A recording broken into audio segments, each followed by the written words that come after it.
কিছু গুনাহ আছে কবিরা গুনাহ, আর কিছু গুনাহ আছে সগীরা গুনাহ। ছোট গুনাহগুলো আল্লাহ রাব্বুল আলামিন তওবা করলেও মাফ করবেন, বড় গুনাহগুলোকে আল্লাহ রাব্বুল আলামিন তওবা করলে মাফ করবেন। এমন কিছু গুনাহ আছে, হাতের গুনাহ, চোখের গুনাহ, শরীরের গুনাহ। আপনি যখন ওযু করছেন, ওযুর পানিগুলো যখন ছিটে আপনার গাল থেকে পড়ছে, গা থেকে পড়ছে, আমার নবী বলছেন কোন উম্মত যখন নামাজের জন্য, পবিত্রতার জন্য ওযু করে, আর ওযুর সঙ্গে যখন পানি এগুলো ছিটকে ছিটকে মাটিতে পড়ে, আল্লাহ রাব্বুল আলামিন সঙ্গে সঙ্গে ওর অঙ্গ প্রত্যঙ্গের ছোট গুনাহগুলোকে ঝেড়ে মুছে সাফ করে মাফ করে দেন। এটা হচ্ছে ছোট গুনাহ। আর বড় গুনাহ তওবা ছাড়া মাফ হয়, তওবা ছাড়া মাফ হয়। এখন প্রত্যেকটা মানুষেরই আমাদের জীবনে গুনাহ হয়ে যায়, কারো কম গুনাহ হয়, কারো বেশি গুনাহ হয়। গুনাহ করার পরে আপনার কয়েকটি করণীয় কাজ আছে। এক নাম্বার হচ্ছে আবু যর গিফারি রাদিয়াল্লাহু তাআলা আনহু থেকে আল্লাহর নবী সাল্লাল্লাহু আলাইহি ওয়াসাল্লাম বলছেন, আবু যর গিফারি বর্ণনা করছেন হাদিসটি, তুমি যেখানেই থাকো না কেন আল্লাহকে ভয় করো, গুনাহের পরপর নেক কাজ করো। কি? গুনাহের পরপর নেক কাজ করো। আল্লাহর হাবিব বলছেন তাহলে নেকি গুনাহকে দূরীভূত করে দিবে। মানুষের সাথে উত্তম আচরণ করো। ও খালিকিন নাসি বিখুলুকি হাসানিন। অন্য আয়াতে আল্লাহ রাব্বুল আলামিন বলছেন ইন্নাল হাসানাতি ইউযহিবিনাস সাইয়্যাত।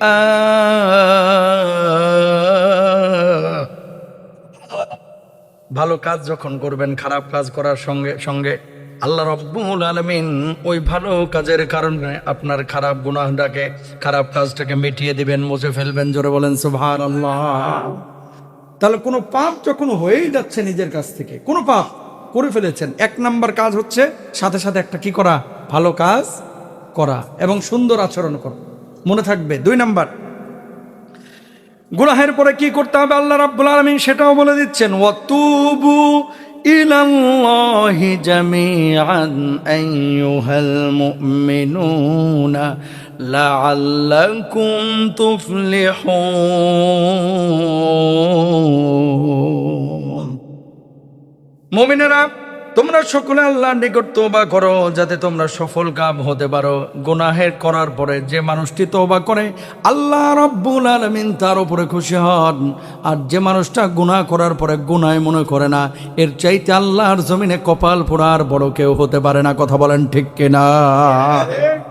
গুনাহ করেছেন আপনি, গুনাহ করার পরে আপনি বলতেছেন যে ইস, শয়তানের ওয়াসওয়াসায় পড়ে করে ফেললাম, আমি তো এই গুনাহ করার মানুষ না।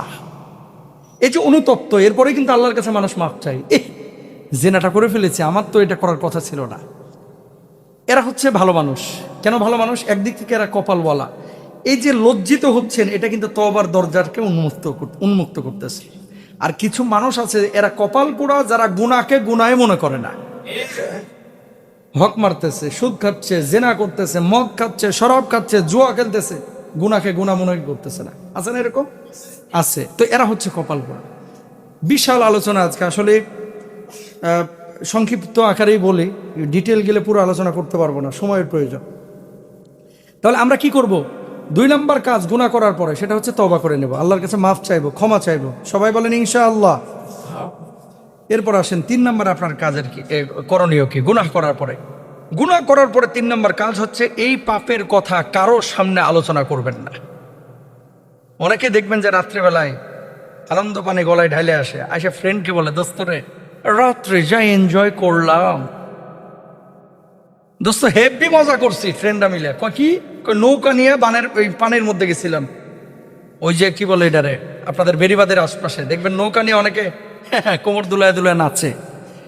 আর মাঝ নদীতে গিয়ে ফেন্সিডিল খায়, অনেকে আছে, নেশা করে। তো পাপ নিজে করেছে, আবার আয়সা আরেকজনের সাথে ঘোষণা করে যে আমি পাপটা করছি। খবরদার, কোনো পাপ করার পরে কখনো কোনো মানুষের সাথে শেয়ার করবেন না, ইনশাল্লাহ বলেন। আল্লাহ কিয়ামতের ময়দানে বান্দাকে মাফ করতে চাইবে।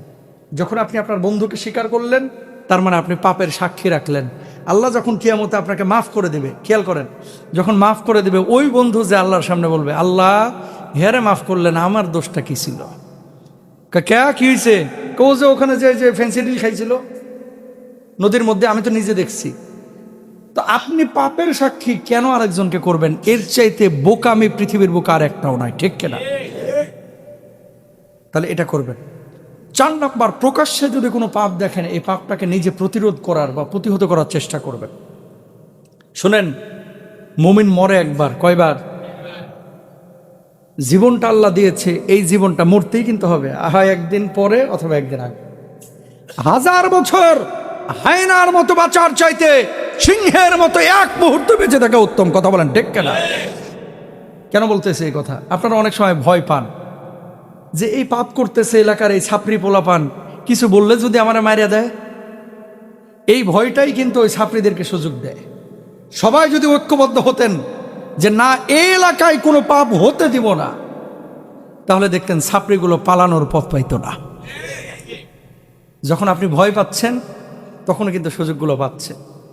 এই জন্য প্রকাশ্যে কোনো পাপ যখন দেখছেন, বাসে যাচ্ছেন, একজন মানুষ লাউড স্পিকারে মুমতাজের গান শুনতেছে।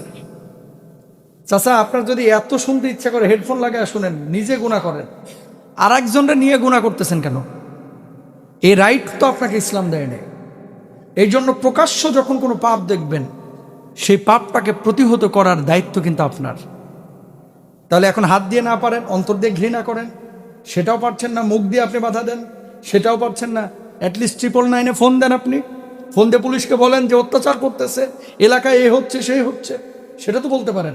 আপনার পরিচয় তার প্রকাশ হচ্ছে না। সমস্যা হচ্ছে অন্যায় যখন নিয়ম হয়ে যায়, সেই সমাজে অন্যায় বেড়ে যায়, সেই সমাজে আর কোনো সুস্থতা থাকে না। কথা বলেন ঠিক কিনা? আমাদের এখানে যেটা হয়ে গেছে, অনিয়মটাই এখন নিয়ম। ধরেন ধরছে রাস্তায়, কয় হুজুর 500টা টাকা দিছি, ছাইড়ে দিছে, তার মানে ও বাজেটই রাখছে যে রাস্তায় ধরছে 500 1000 দিয়ে দিলি তো আমরা ছাইড়েই দিবে। তো অনিয়মটাকে নিয়ম করা যাবে না। এরপরে আসেন 5 নম্বরে, কোনো পাপকে ছোট মনে করা যাবে না, তুচ্ছ মনে করা যাবে না।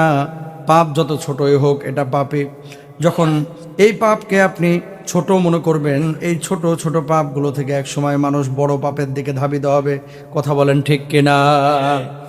ঝর্ণার পানি এক ফোঁটা করে বের হয়, আর এই পানি থেকে এক সময় বড় বড় নদী নালা তৈরি হয়ে যায়। যারা ছোট পাপ থেকে বেঁচে থাকতে পারে, এরা কবিরা গুনাহ থেকে বেঁচে থাকতে পারে। আর যারা ছোট পাপকে ছোট মনে করে না, এরা কবিরা গুনাহও করে। এটা খুব করে খেয়াল করতে হবে।